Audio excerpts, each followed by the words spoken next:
Your health is on the line. Watch this video to uncover the foods you should never eat raw. Your life may depend on it. Chicken.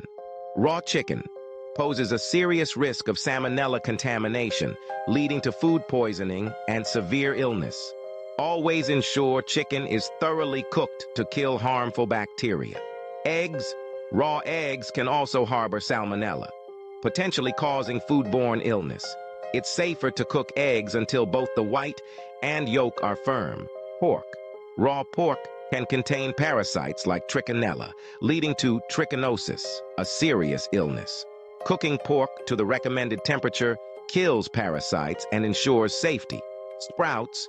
Raw sprouts, such as alfalfa and bean sprouts, are prone to bacterial contamination during growth. Cooking them reduces the risk of foodborne illness. Shellfish. Eating raw shellfish, like oysters and clams, can expose you to harmful bacteria and viruses, leading to food poisoning. Cook shellfish thoroughly to minimize the risk. So when it comes to these foods, cooking is essential for your safety and well-being. Protect yourself from foodborne illness by always cooking these items thoroughly.